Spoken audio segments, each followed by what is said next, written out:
Fine. Okay, so it should be recording now. Okay, so welcome everyone. So this is a special sort of session. Patrick hasn't submitted his application yet, but he's going to talk to us about two platforms that he's developed. I'm not sure if it was you, the main person, or did you get help from other people? Correct. It was myself and the technical team. Yeah. All right. I think it would be very useful. I haven't explored it in detail, but hopefully he will talk to us, what does it involve? How would it help people in this sort of route? Because as most people know, most people did not like the 14 fish thing, yeah, and they are struggling with it. It hasn't been designed for CESR candidates, unfortunately. So lots of people now are actually, stepping back from the membership of the college and just doing everything on paper, not electronic, especially those outside of the UK. So if this has shown to help with that, I'm sure more people would sort of use it to their advantage. And if actually, in my experience, the college really likes to involve people as well. So if it goes well, they can actually endorse it for you, yeah, and then would be a proper separate portfolio pathway for the for the CESR candidates, yeah. So but obviously it's a different sort of topic to discuss. Okay, so can you talk us through it? So what does it involve? And right. So good afternoon everyone, and thank you for joining, and thank you Mustafa for giving us this platform, the CESRTrack platform, where you've hosted a few talks from successful applicants.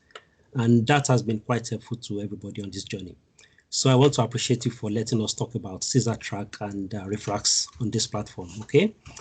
So let me share my screen. I've put up some presentations about this.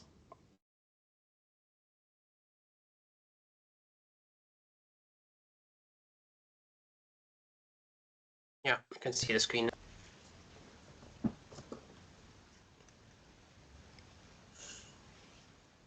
I'm not getting any response. Can you see my screen? Yes, I can. Yes. Right, very well. So this is going to be a demo, a walkthrough of how this works, and then we take it on from there. So let's talk about the CESR journey. We all know it's quite a tedious exercise. It's not a walk in the park. Rather, it's a mountain climbing exercise. So if you are going for a mountain climbing exercise, you need to have the right strategy. You need to have the right attitude. You need to have the correct tools to make your life less difficult. The college e-portfolio is one of those tools. And like Mustafa said, people are shying away from it now because it's specifically built for trainees, not for CESR applicants, especially those people abroad, So for me, I was looking for what can we do? How can we help myself inclusive and every other future prospective applicant? So I brought up this picture. You see, there's a mountain climbing exercise going on here, and these guys have set up tools to help themselves. If you look at this image here, these guys are strategizing on how to make this process easier for them, and they've set up their gadgets as well. Every resource out there, be it the college workshop, the CESR WhatsApp page, personal coaches like Mustafa himself, they are all tools that everybody should make use of.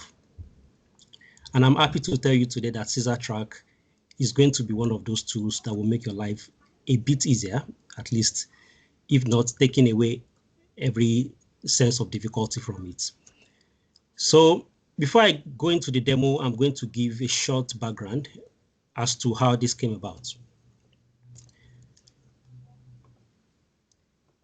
Everybody on the whole out of the sorry to interrupt. Yeah, so this, yeah, the slides are going through now. Yeah, we can see the Excel file now. Yeah.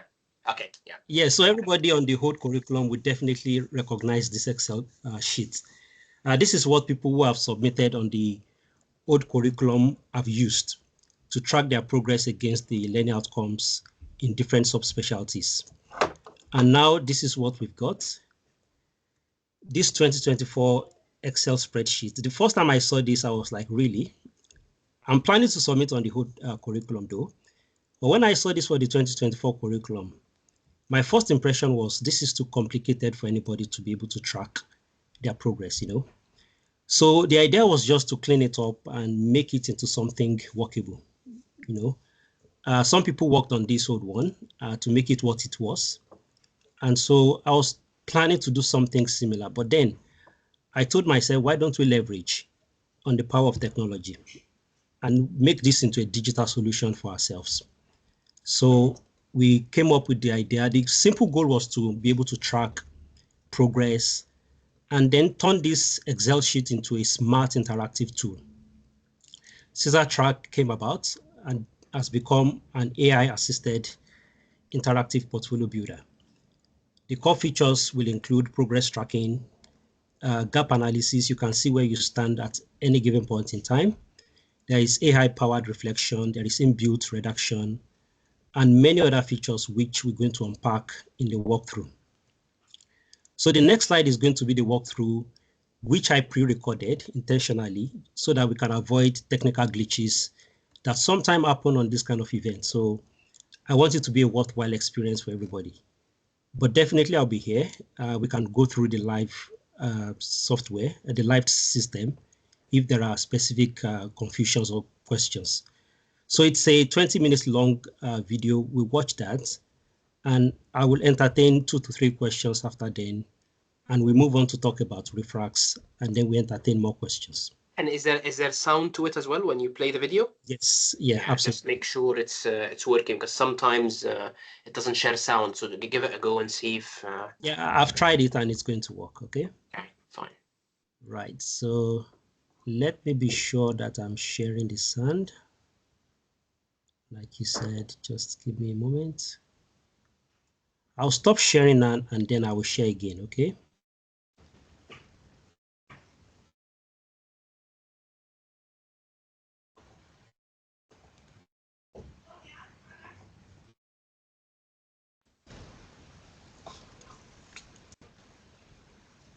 Right, is my slide back on?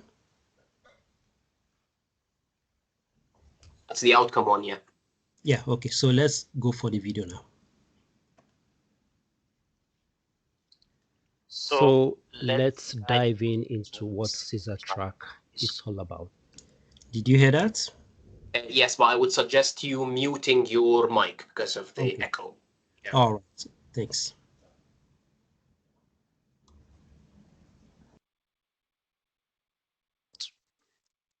This is the landing page, and once you have your login credentials, you input that in there, and then you can enter into the system.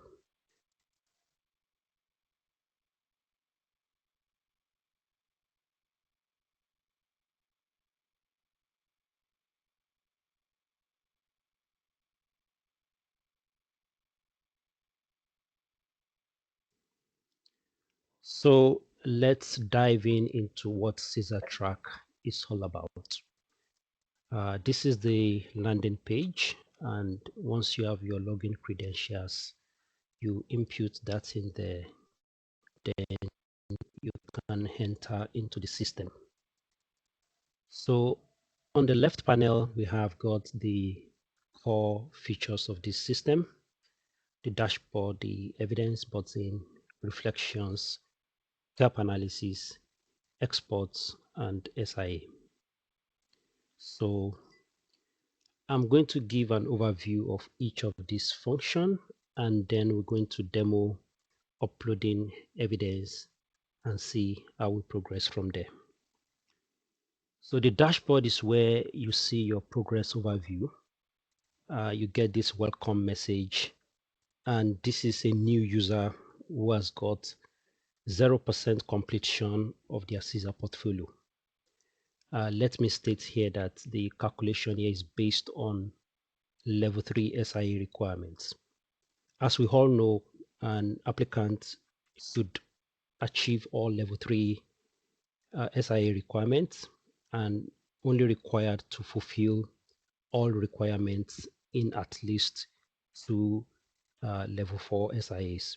So for ease of calculation, we have based this just on the level 3 SIAs. That being mandatory for everyone and level 4 being optional. So on the dashboard, you can access some of the other features like view gap analysis, like the export for portfolio, which we're going to touch on in the next few minutes. Also, you can see your progress track by GMC domain, and then you can see a list of recent evidence that you have uploaded here. The idea behind the to-do list is just to have a quick overview, like a snapshot of where you stand and the things you need to focus on. So the more we upload evidence onto this system, we'll come back to this dashboard to see how that changes. So let's move on to the evidence function.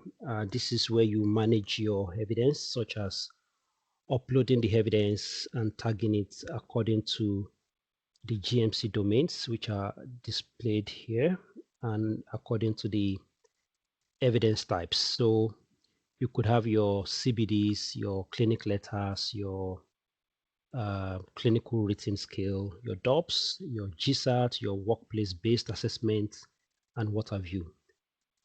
This is not exhaustive.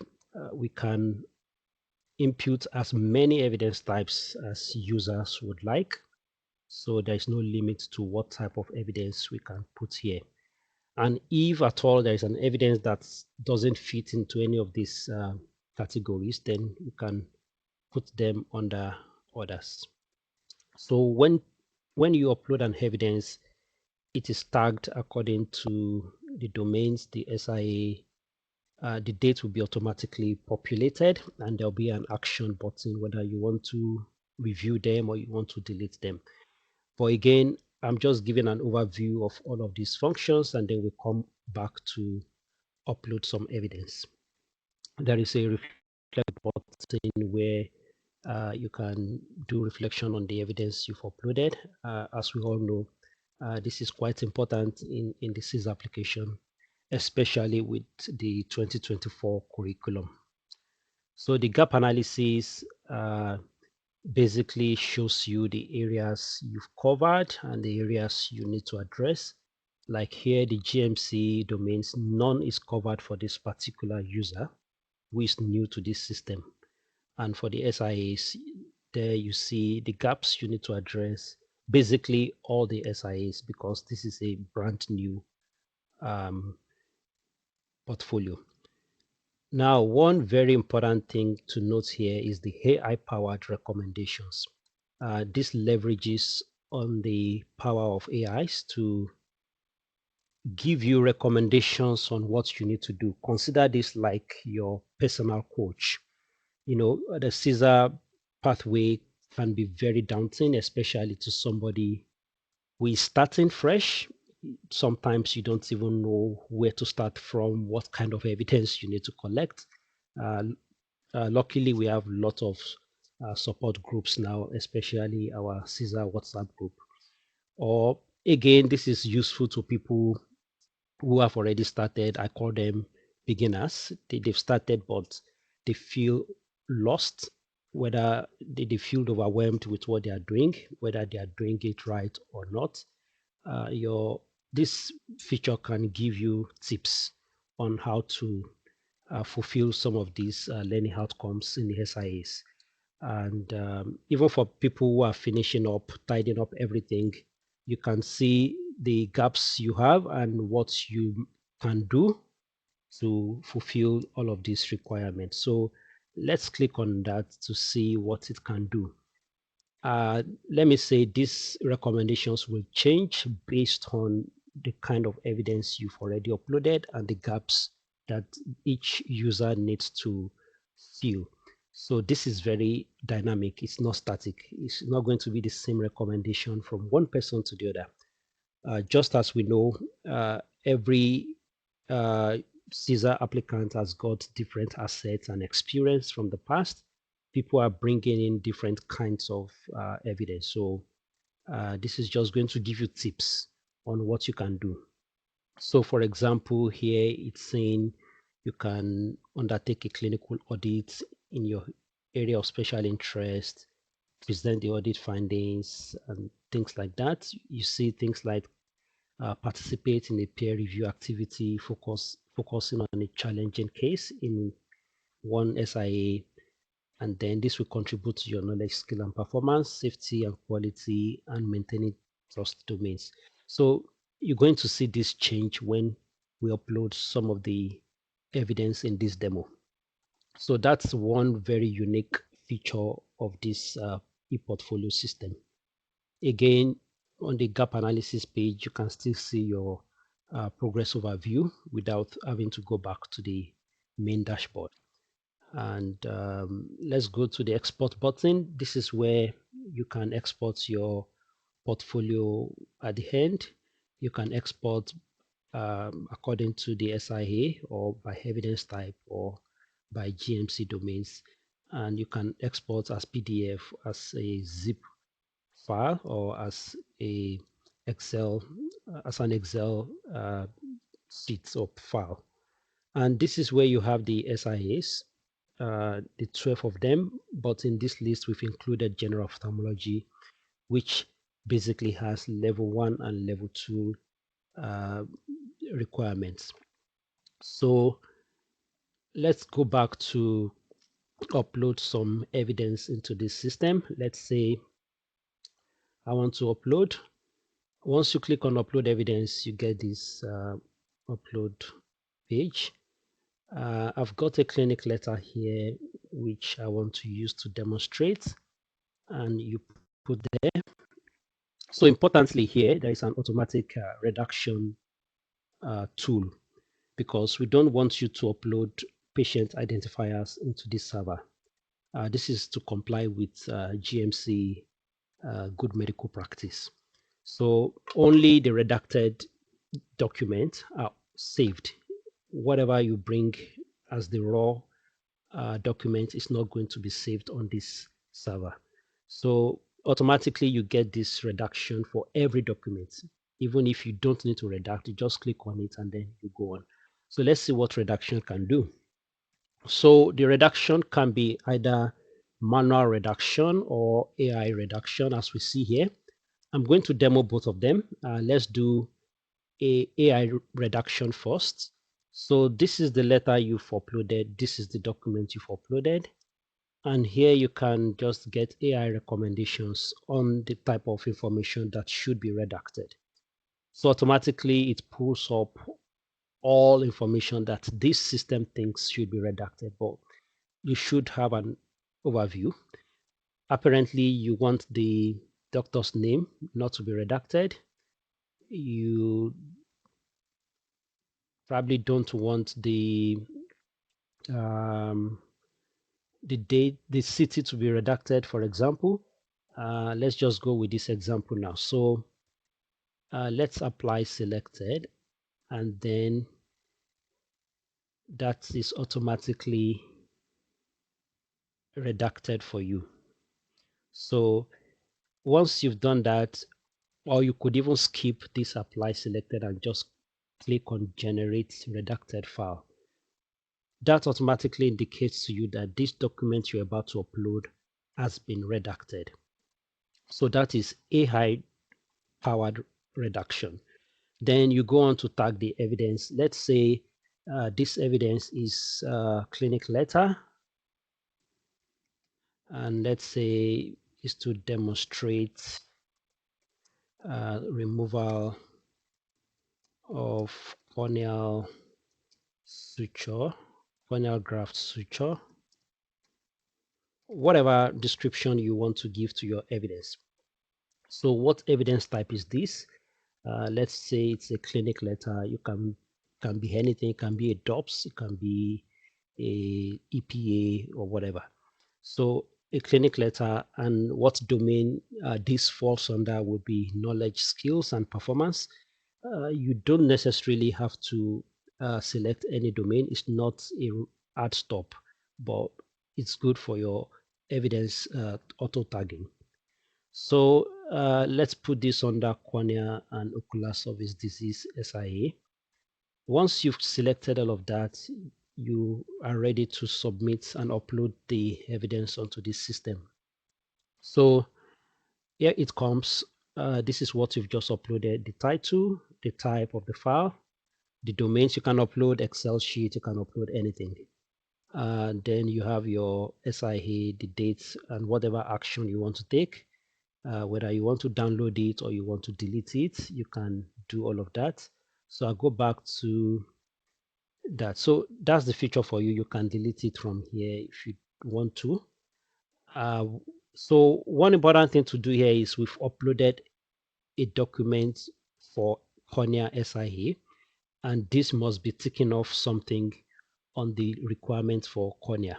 So let's go to cornea under the SIA, cornea and ocular surface disease.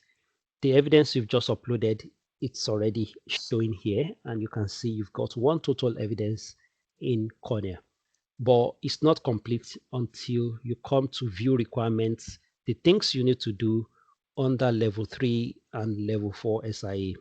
Again, let's say you are just a level 3 applicant for cornea, you don't want to become a cornea specialist, then you don't need to fulfill the level 4 criteria.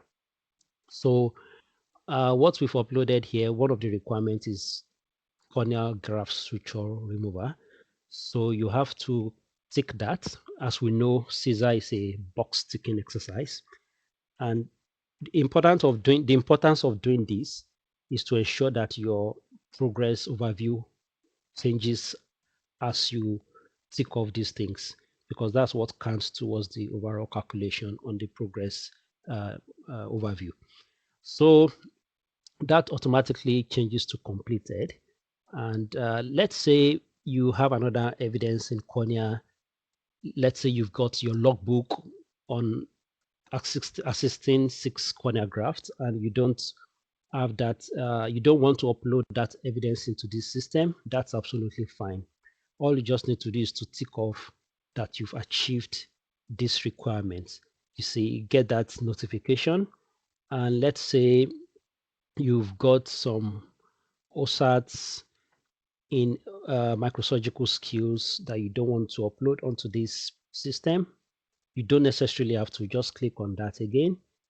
And now in cornea, just waiting for this to finish. Okay, now in cornea, you've got 3 of the 14 level 3 requirements sorted. So let's go to the dashboard to see what has happened there. So now you've got your portfolio is 2% complete based on level 3 SIAs. And now you can see some of these metrics are beginning to change now. You can see your progress by GMC domain. You've not covered any of the other 6 domains. This is the list of evidence you've uploaded, and these are other things you need to do. So that's there. I think I want to go next to the reflections. We've talked about the gap analysis already and what AI can give to you to do. Again, if you do that, it gives you some other kind of things to do. All right, so let's go to reflections. So what happens in reflection is, let's say the evidence we just uploaded now, we need to write a reflection on it. You can come to reflections and then select that evidence, create reflection, and then you can also generate the reflection with the help of AI, or you can do it manually. It's up to you. It gives you tips on how to do reflection. For people who are not very used to doing this, it can be a bit tedious, but let's generate something with AI, and let's see what magic it can do. So based on that, reflection on cornea graft suture has been titled, and then you are in control. Just see this like your Google map. You're still absolutely in control. You can edit it whichever way you want. What was learned, the outcome, relevance to good medical practice of the GMC. So all of that is there for you. You can save the reflection. You can edit it like I've just shown you. And you can download this again if you want to. And that's already done. So last thing I forgot to mention is under the reduction again. Let's go back to evidence. I showed you previously the automatic AI reduction. Again, you can do this manually entirely by yourself. Let's use another evidence type, another document to demonstrate this. I've got this letter here. And by the way, these letters are just are not real. They are fictional. So they are not real patient letter. So let's say I want to do a manual reduction. What I do is click on manual reduction. And all you need to do is to click and drag to create reduction boxes, and that automatically redacts. Let's say I want to redact the hospital number. I just click and drag the box across, and that is done. I want to redact the patient's name and address, everything. I do that. And then I leave my name to prove that I'm the one who has done this. Again, let's redact the patient's name, the date of birth, just like you do for any of your redaction tools or software. So that is inbuilt into this system. There's no faffing around going from one software to another. So if you want to edit this, you can remove something. Maybe you've accidentally redacted something and all of that. And then you can generate your redacted PDF like we did before. And then you can tag it whatever you want to do, testing, and whatever description you want to give it to. And let's say it's a CBD you've uploaded is probably something demonstrating leadership and management, and it doesn't belong to any SIA. Then you click on your upload evidence, and that automatically appears here, and you can see it at a glance what you've tagged it under. So in a nutshell, these are the core features of CESRTrack. It's not a static system. It's very interactive. It's dynamic, if you like. So you can consider this as your personal coach, your personal assistant. It can spur you on. You can see where you are at any given point in time. I hope you find this useful. And the last thing I'd like to say here is that this system is the minimum viable product. We've only built the core functionalities. We, the CESR candidates, can make suggestions of how we want this to go. We can build anything. I tell you, anything is possible. It can be built, okay? I will encourage you to join the CESRTrack WhatsApp community page. And there we can, again, brainstorm ideas of how we can improve on this system. Anything is just possible. Thank you very much for joining me on this demo. I wish you all the best. That was perfect. Very nice. Very nice. So, Patrick, can you unmute if you don't mind? So, yes. I'm sure there's lots of questions. You mentioned that you will still talk about the RefraX. Yeah. Yes. Should we split it? Shall we ask questions about CESRTrack first, and then you can, or what would you want to do? Yeah, the plan is to take 2 to 3 questions now, and then we move on to talk about RefraX, and then we entertain more questions. Fine. Can I start, if you don't mind? Maybe that will answer other questions, yeah? Absolutely. So I really loved it. Okay, so it looks simple, it looks straightforward, and as you said at the end, it can always be updated, and that's the whole purpose, yeah? So I'm sure lots of people will have ideas. You mentioned a WhatsApp group. Is there like can you share that link or whatever, you can... Yeah, at the end of this presentation, the last page is about the QR code where you can scan and join the community page. Okay, fine. So is this only for the new curriculum or the old one as well? It's for the new curriculum. You see, there is no point working on the old curriculum anymore, in my own opinion, because this has been phased out. So fewer and fewer applicants will be on the old curriculum. Yeah, that's fine. Fair enough, because it's nearly running out of fashion very soon, so that's fine. I really like the AI recommendations. That's very good, and it's kind of a tutoring sort of thing, which is very nice. But again, I'm not sure how does it base its knowledge? Does it do you like incorporate the SSG into it or something? Yeah, So that's very how does it correct. work? All So right, fed in nice. the SSG document into AI, and so that's the knowledge base. Very nice, very nice, very smart. And the reduction is very smart as well, whether it's AI or manual. That's again, that will save people lots of money again subscribing to third party, like Adobe or whatever. So if it's integrated, that will be great. How about the forms? So let's make this straight. So are the forms on the um, on the platform, or is it going to be still using the college forms and then we download it and then upload it here? Is that Yeah, correct? very good question, Mustafa. We've not put the forms on because we don't want to replicate or reinvent the wheels, Fine. Again, the people who work in large teaching hospitals, they will still find the college portfolio very useful because that's where all the assessors are, and they can get their stuff signed on there. So for me, I did not want to repeat what already exists, if you get what I'm trying to say. Yeah, fair enough. Yeah, that's the idea. Yeah, so I mean, it's a bit debatable. There are pros and cons for each thing. So repeating things is not a bad thing, So you do know that the GMC and the college doesn't mind if actually anyone takes the form and just copy paste it as a Word document and just uses that. It doesn't matter as long as there is a form. Yeah, the trick will be is the supervisor. So I'm a consultant. How can I sign you off on this thing? Yeah. So if you're going to incorporate the forms there, then you need to again incorporate the assessors. So that generates extra work, and the assessors will not like that, So it's just extra platforms to sign on. Yeah.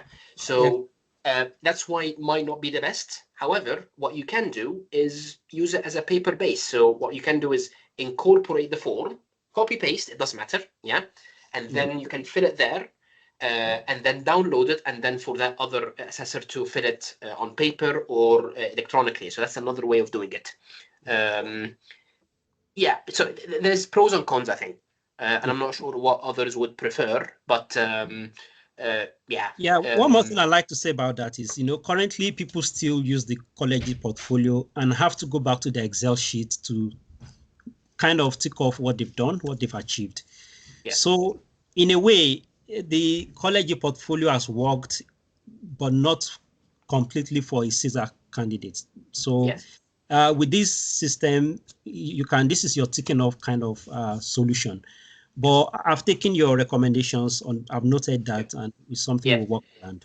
Yeah. Maybe, but you have to think of the pros and cons of each. But this way, so basically, as a message, this will not, at this point, will not replace the e-portfolio. Yeah, No. Forms at least. You don't need to use the actual e-portfolio, just the forms. Yeah, so you download the forms, fill them up, and then upload it on this system as as a tracker. So CESRTrack is just track your progress, and then it gives you that sort of percent completion and the green sort of and then it sort of claps when you're finishing a form. So it just it helps monitor your progress. Actually, this is very similar to the Hold portfolio for people who are familiar with the old portfolio we had before the 14 fish. Yes, the green, the traffic light sort of system. Traffic light system, yeah. Fine.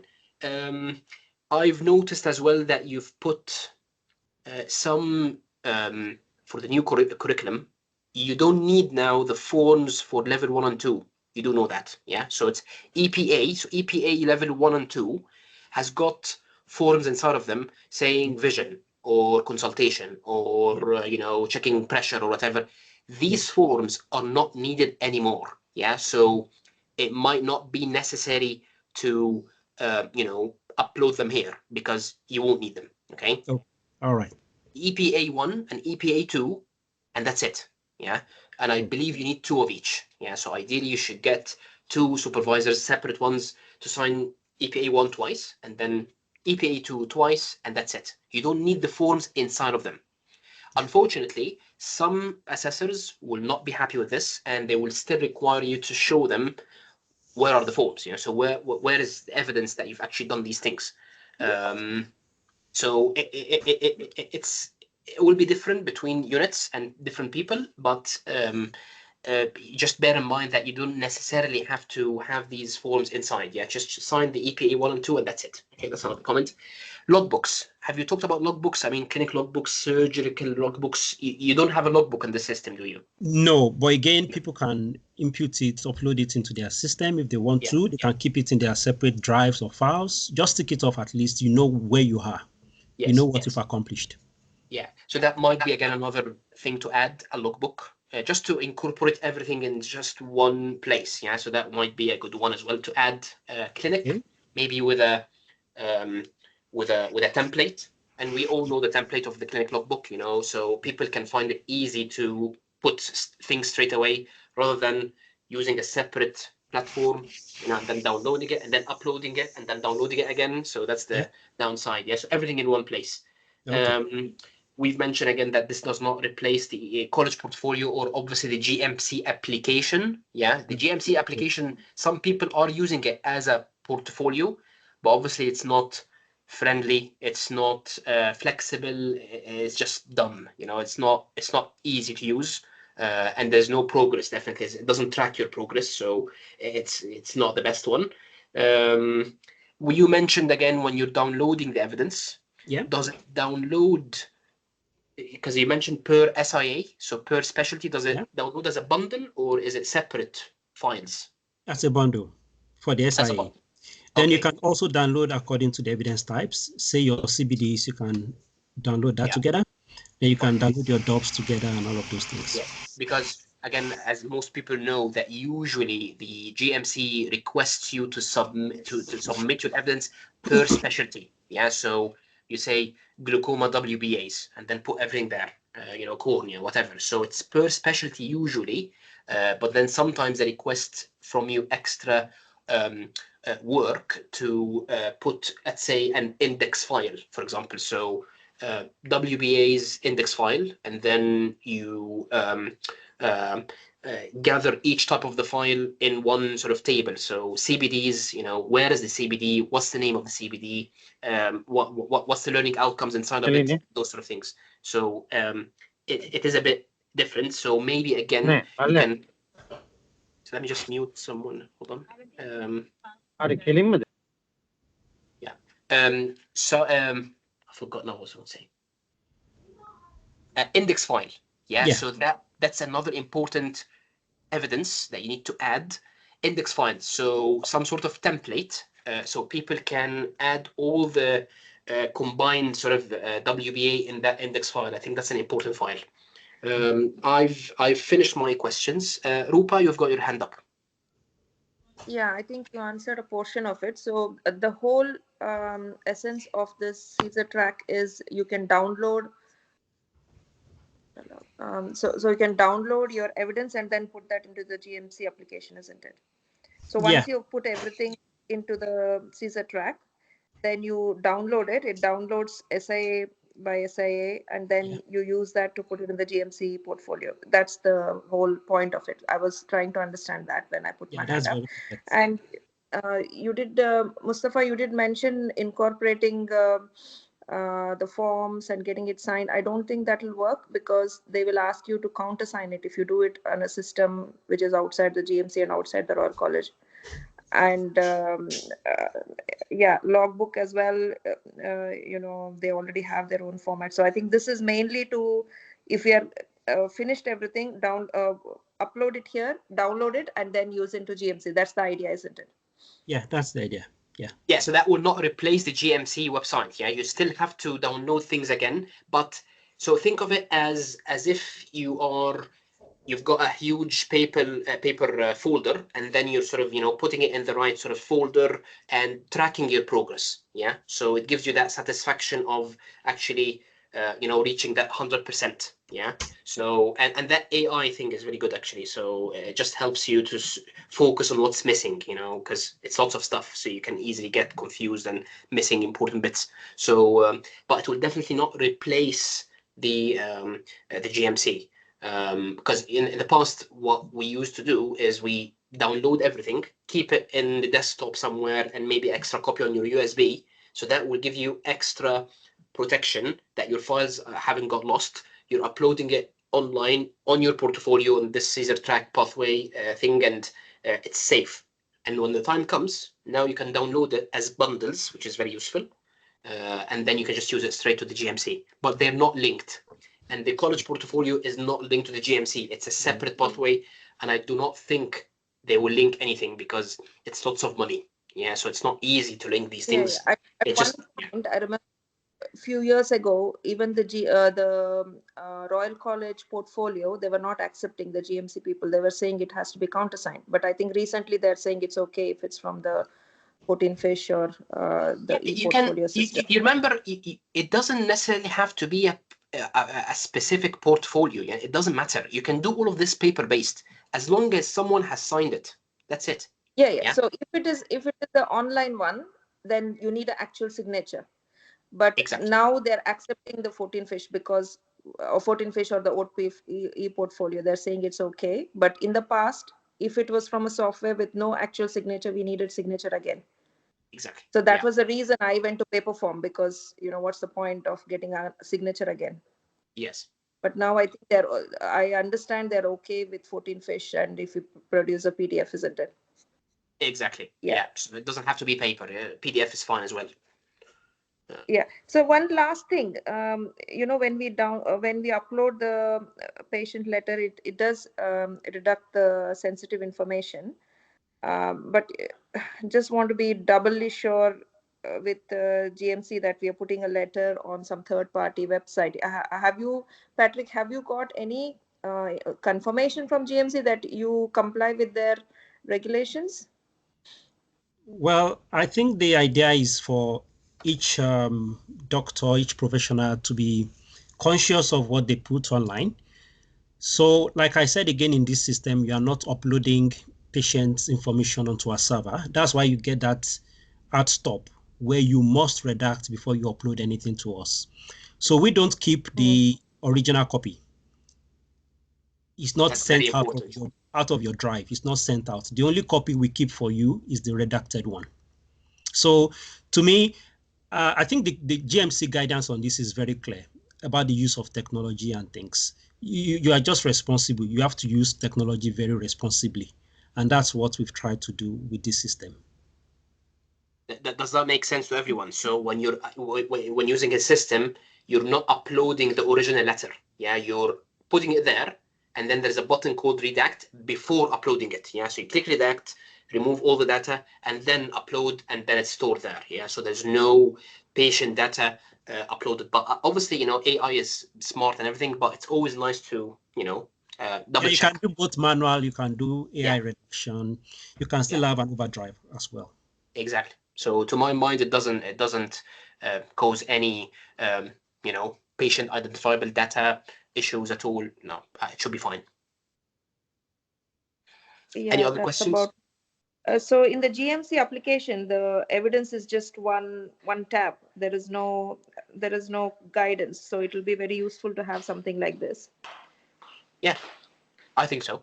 Especially the AI thing, and he very smart. These things. You just upload the knowledge and the databases, SSG, different guidance, whatever, and then they think of what's missing. So it's very smart. I have to say, very nice.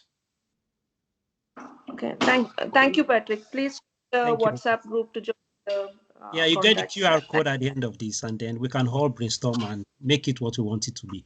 You see, I could have gone on to make more things, more features, but I'm like, let me put it out to people who are going to use it, and then they can build it the way they want it to. Yeah. I agree. And I'm sure lots of people have got ideas. I think Aziz has got his hand up as well. Aziz. Mr. Dawood, can you hear us? You're still muted. Okay. So when you've got your mic on, just let us know.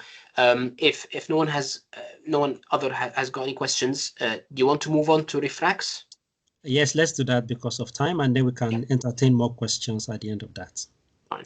So let me go back to share my screen. I think my screen is still being shared. It is, yeah. Yeah, so I'm going to talk about the idea behind RefraX. I was trying to gather my post-op refraction data, and then I realized, even despite the fact that my trust has a very big electronic record system, the limitation is still there. You can't collate the data directly from the optician or from the patient. I'm not sure what happens in some other trust. Maybe they've got something that is working for them already. So I asked around trainees. I have a lot of trainees around me, and it's the same problem. Actually, what most of them do is when they go to the district general hospitals for their rotations, that's where they tend to collect their data. So I was looking for, this should not be, we should be able to solve this problem. And then again, I came across this report from the NODS cataract audit 2022-2023, saying that increased discharge to community optometry follow-up is making it difficult for them, for people to collect post-operative refractive data. So it was reported that only 69% of eyes had their post-op refractive data for this audit. So I was just looking for a way to improve the situation, and that's how the idea of RefraX came about. And the basic idea is just to generate, a surgeon generates a unique upload link specific to a patient, and then the patient can use that link to send something securely. I thought it should be simple to do. So we actually built this RefraX before we went to CESRTrack, although the idea behind the CESRTrack has been there. But when I worked with the technical team and then I realized, okay, these guys know what they are doing, then I said, okay, let's go on to do CESRTrack as well. So again, I've recorded an 8-minute video, quite short, and then we can see this together and entertain questions after this.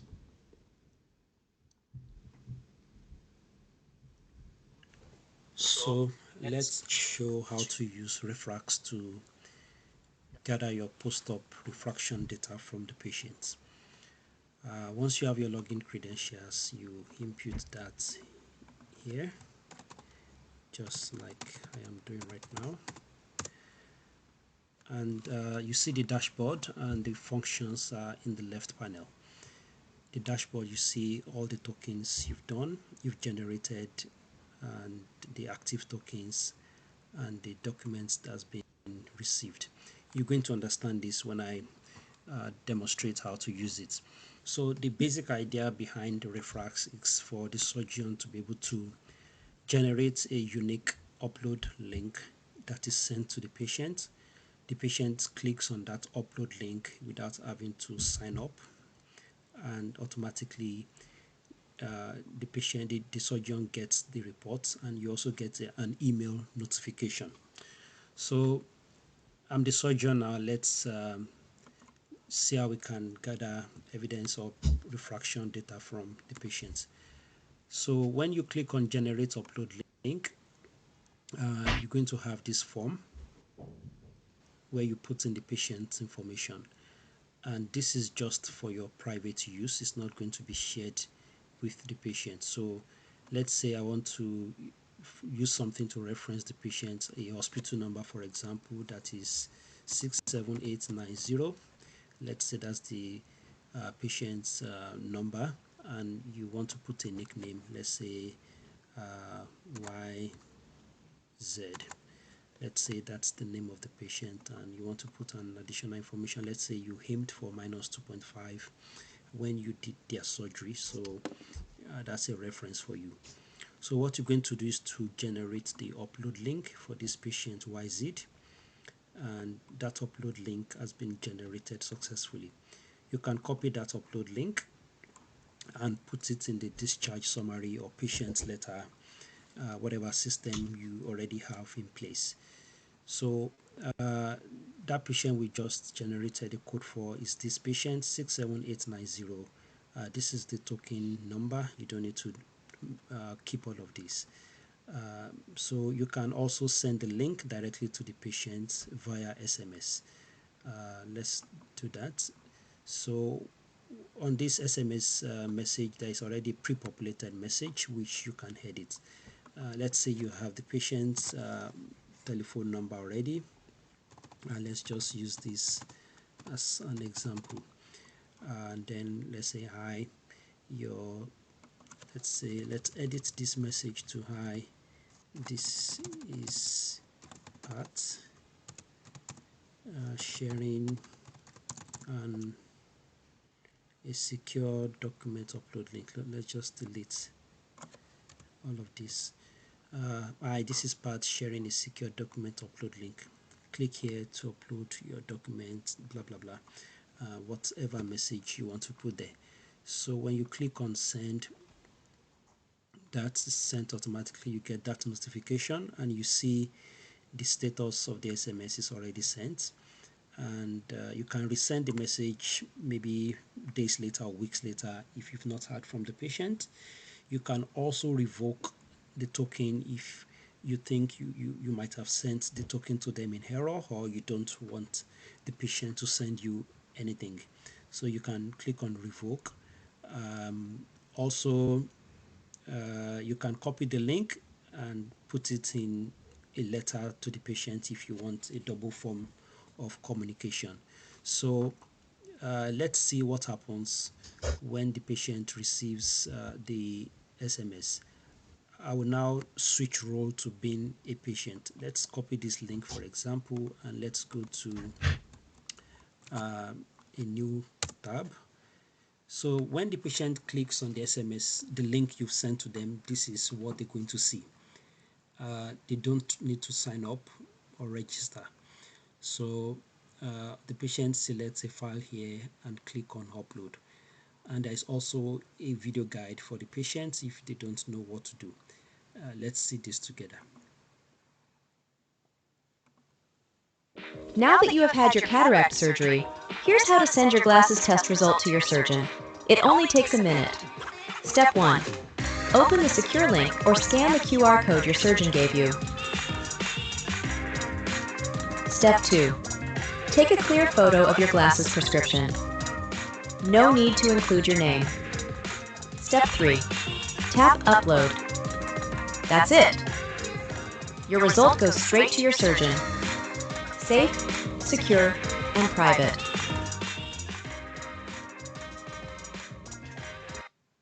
Right, so that's it from the patient side. Let's go back to demonstrate doing this. Again, let me use the same page. I'm still the patient. I want to upload. This is going to be on my phone, apparently, or most likely. Let's upload a document. I've got Sarah Brown as a patient here to demo with. So that document is there, and the patient can also input additional comments and whatever.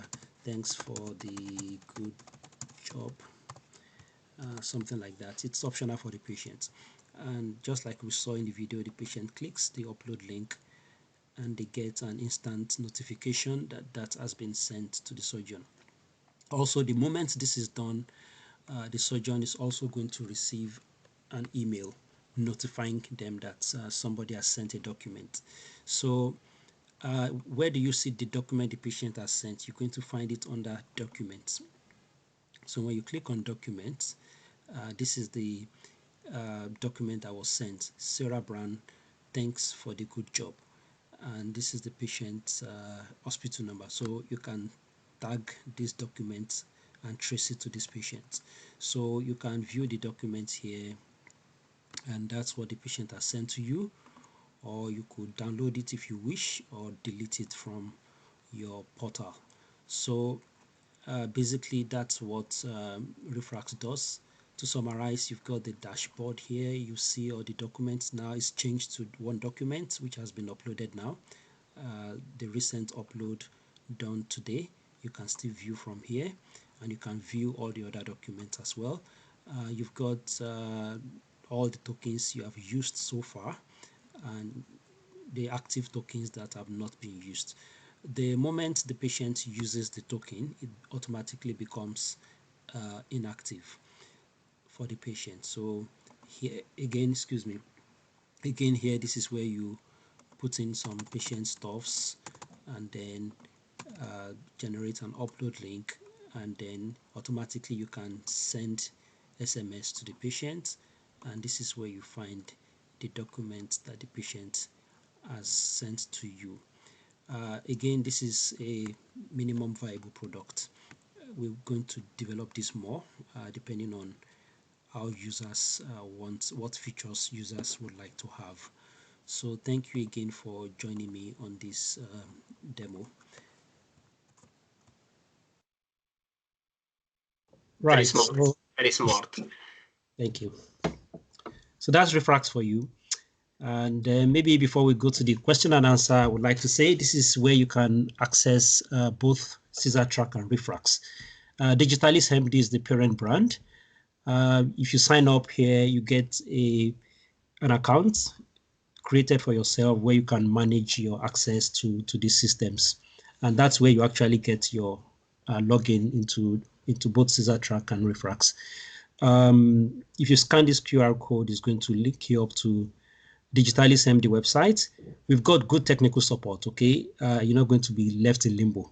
If there is any issue, just click on this WhatsApp chat and automatically we're going to receive that. And we are very responsive, okay? Our promise to you is anything you want us to do to make this workable, to make life easier for future applicants, let's do it together, okay? It's in our control. It's not in the college control now. We can actually do whatever we like with this system. Very important, because these are the people who are going to use this, so their feedback is very crucial. Yeah. So let me just step back one step, if you don't mind, because lots of people here are very basic and they don't know why are we doing this. Yeah. So as part of the training and part of the portfolio pathway or CESR, you need to do a cataract audit. Yeah.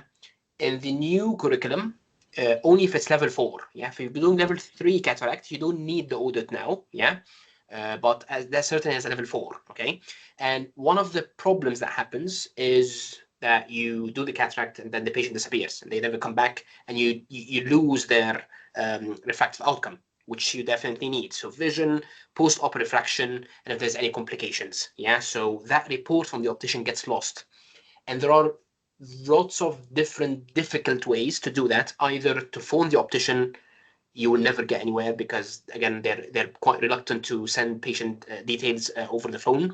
That doesn't work. Some people give a form to the patient and then they hand it out to the optician and they email it back or post it back. Again, never happens. So very tiring. This method I think is very easy. Yeah, but again the question to Patrick is, most of our cataract patients are 80 years and above, yeah, and they barely know how to use their phone. So what, because I thought when I sort of first looked at it, I thought that was for the optician, not to the patient. So why not involve the opticians as well? Why not send the link to their optician and then they can upload the system there? Just maybe easier for some patients. What do you think? Yeah, I thought about it, but very good suggestion. We can also do that.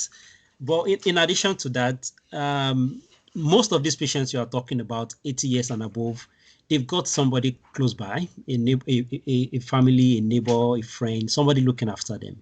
Who somehow will be able to, it's simple, just tap on the SMS link and take the picture.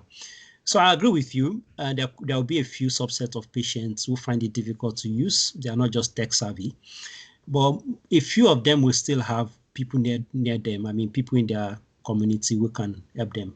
So maybe carers in their house or something. So, yes. But we can also explore the option of involving. So I thought of using optometrists initially, but this professional barrier, like you just painted now, that they can't give patients information out without the consent of the patient and all of those things, which is understandable. So another thing we could do is to tell the patient when they go to the optician, they can share that link. They can show them the link on their phone, and then the optician will know what to do. Exactly. So, but then it's very tricky. Yeah. So you just rely on the patient to do that for you when they go to the optician. Sometimes they forget. I'm just trying to think, maybe. Yeah, we can put it in the message, like the message that was to be sent out. When you visit your optician, please remind the optician to use this link to upload your refraction. Yes. Maybe before the patient goes home, sometimes some units actually book the patients a date with the optician, so they know exactly roughly when are they going to go to the optician. At that point, the system can automatically send them a reminder, so maybe the day before or something. Okay. Yeah. So that's another. And again, on that day, you know the kind of patient you are dealing with. So if you are giving that to your patient that same day, you see the patient, you know their capability. Yes.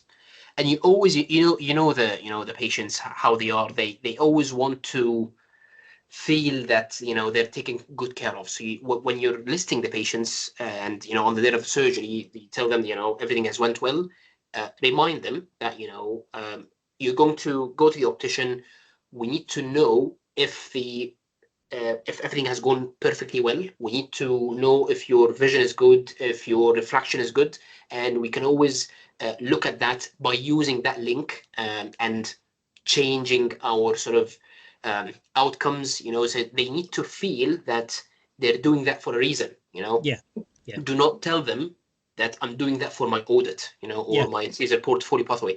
The whole point is actually looking at your outcomes and modifying your techniques and methods to improve your outcomes. So that's how they get convinced. Oh, I'm doing this for something good. So that's very if you allow me to stress on that a little bit further, it's actually not only for applicants, for CESR applicants, to be honest. I think every cataract surgeon should be interested in their outcomes. Every. I mean, it's like you said, every surgeon, irrespective of whether you're already a consultant, the CESR process, you are doing cataract surgery, you should be interested in knowing what kind of astigmatism are you inducing with the way you do your construct your incision and all of those kind of things. So I think it's just overall useful to everybody, not just people on the CESR process. Yeah, because remember now in this day and age, cataract surgery is considered a refractive surgery. So in this age, it's not acceptable to leave the patient with astigmatism. It's not acceptable to leave the patient with loss of vision, comparing to pre-op best corrected or whatever. So these are important things. So whether you're a glaucoma surgeon or a medical retina person or whatever, if you're a cataract surgeon, this is important. So and as I've said, whether it's in the NHS or private, I think we owe it to the patients. So just to do our best to try and improve our outcomes. And I think it's a very good way of dealing with this sort of thing, that patients disappear. We don't see them again. Other people bring the patients back to the unit, which I think is nearly impossible in most units, because that's extra work. And the managers will not be happy. So if you're doing it in private practice, that's easy, because the patients will come back to you. But in the NHS, it's impossible. So has anyone got any questions about that?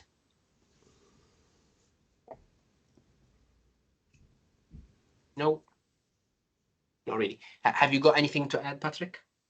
Yeah, maybe the last thing I like to say is that collaboration is key to success. Okay, I invite everybody to let's join hands together. Let's bring the pieces of puzzles we need to transform this process for ourselves. Okay, so please, I will encourage you to scan this QR code. It will take you to the community page where you'll get updates about new versions we've released, about new features we've released. There you can put your voice and shape the future of this of these tools. Okay, again,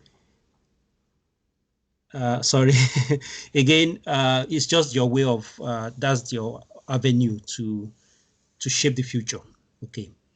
I'm your first member, by the way. So thank you. Thank you, Mustafa. And again, I really appreciate you for making this platform available to us. You're doing a good job.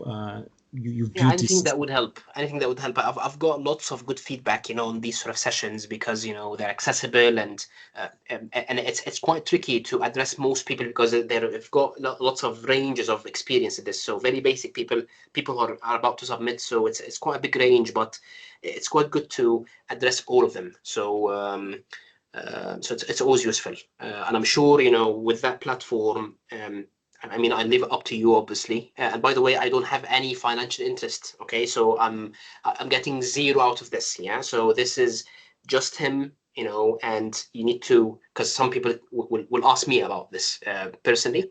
I will redirect you to Patrick, and he'll be able to help. And as he said, there's lots of technical support. So so I'm sure they'll take good care of you. I'm sure. Thank you, Thank everyone. you very much. Thank you very much, Patrick. Very nice, very useful. And I will upload this on YouTube. Okay, so for anyone who's got any questions later on, you can always send it to Patrick if necessary. All right. Thanks, Patrick. Have a good weekend and good luck, everyone. I'll see you soon.